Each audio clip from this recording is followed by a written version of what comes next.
So you might have just graduated with your degree or license, or you've discovered that your current district may not be the district for you, and you want to start looking for another position. Well, today we are going to share not only when you should start applying for a teacher job, but also what to do in the meantime to prepare if it's not the right time of year to start job hunting. So, with that being said, let's dive in.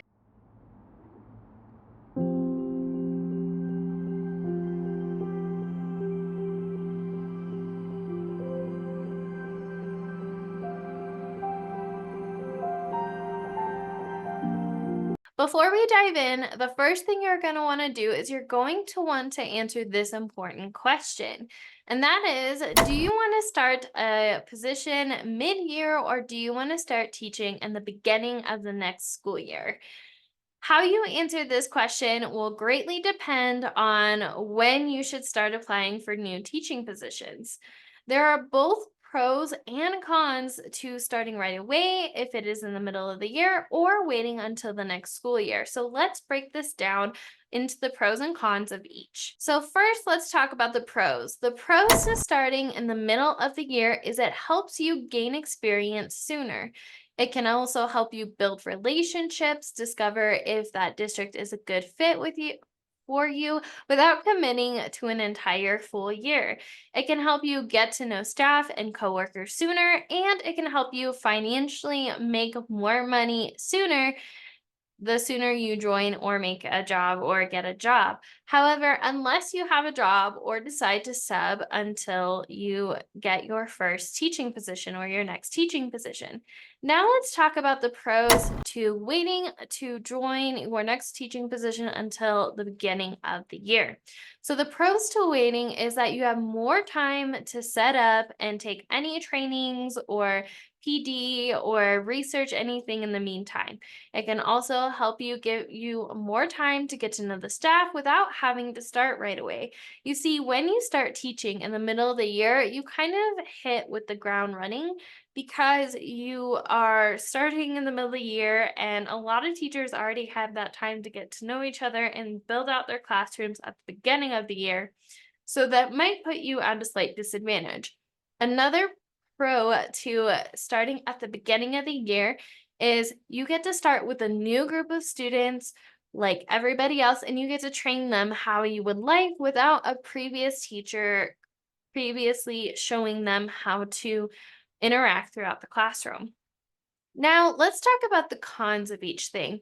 The cons to starting in the middle of the year is you're not sure why the teacher has left. Now, don't get me wrong, a majority of the time teachers leave because something personal came up or because they got sick, something like that, or they just found a different position in a different district.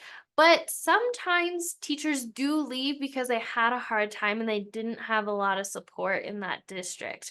So when they leave in the middle of the year, you don't exactly know why the teacher left in the middle of the year. Another con to starting in the middle of the year is you have to train more students in the middle of the year, which means you have to balance not only training your students and modeling procedures, but you also have to probably teach content at the same time, or you have a shorter amount of time to model expectations in the classroom.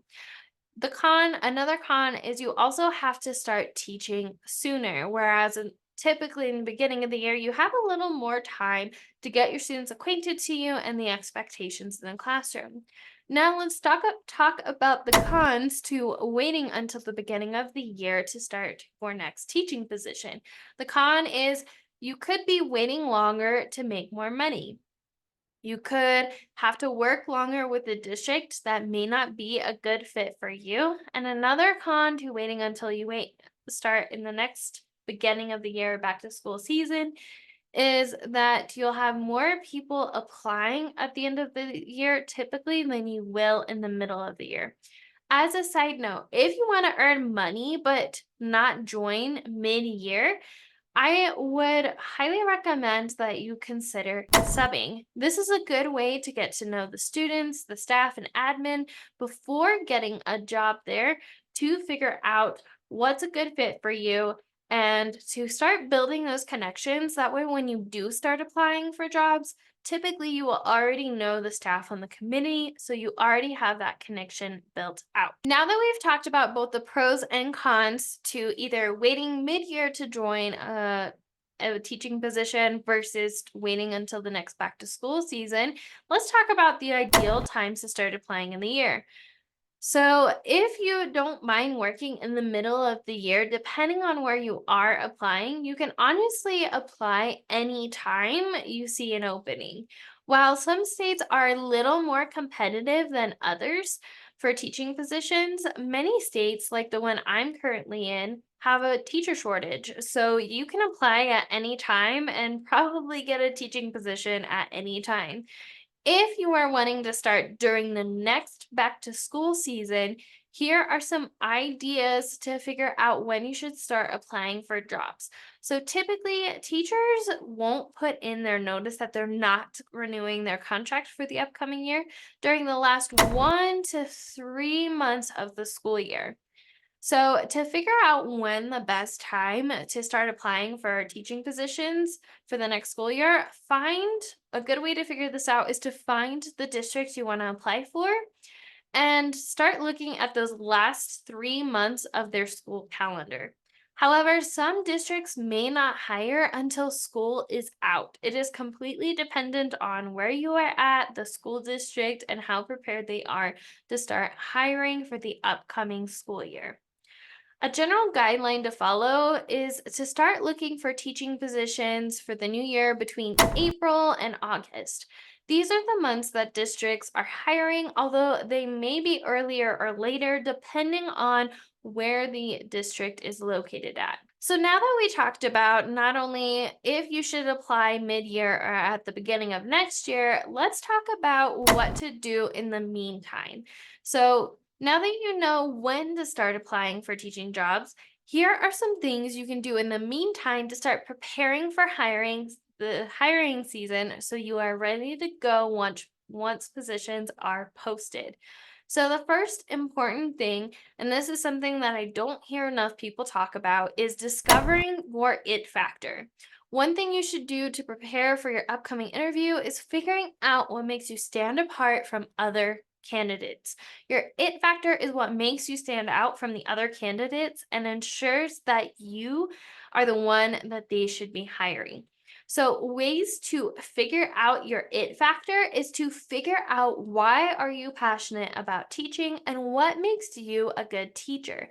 Check out the Ultimate Interview Guide. I'll put a link in the description to figure out more about not only your it factor, but other commonly asked questions about interviewing, including what you should wear and how to answer teacher interview questions. The second thing you want to do to prepare for the upcoming hiring season is to rate schools or districts. So it's never too early to start rating or researching possible districts that you want to start applying to. So one way I personally like to do this is I like to go to niche.com and I look up any districts or schools that I am interested in working at. So again, that's niche.com. Once you type in a school, it'll give you a rating and a breakdown of the school or even district down to how many students per teacher ratio, how many are below poverty or receive free or reduced lunch, what the general rating of the school is, what their statistics are for passing state testing. All of those are really good to know. And it also leaves the option for teachers, staff, parents, and communities, members of the community to leave a review on that school. So save this. I would start writing and write down districts that you want to start working for now so you can refer back to it later. When you see a job posting, you can then go back and double check and make sure that they have a good rating or one that you feel aligned and comfortable working at. The third thing you want to do while preparing for the upcoming hiring season is you want to figure out the mission statement. So this is the last step you can do for applying for a teacher job is figuring out the district's mission statement or the school values. And The reason you want to write this down and have this on hand is this will help you when you start creating things like your cover letter, your application, or even how you answer interview questions for future job opportunities. I would highly recommend you save the mission statement and or the school values for later so you can refer back to it later when you start creating and personalizing things like your cover letter in the future. If you want to learn more on how to prepare for a job interview in a single weekend, I want to invite you to join Land Your Dream Job. It's a self paced program that I created to have you prepared and confident in your ability to apply for a teaching job in a single weekend, all the while figuring out and nailing down your it factor. That wraps up when you should start applying for a teaching job. If you found this helpful and you want to learn more, I want to invite you to check out the Ultimate Interview Guide. When is the best time to apply for jobs where you are at? Let us know in the comments below.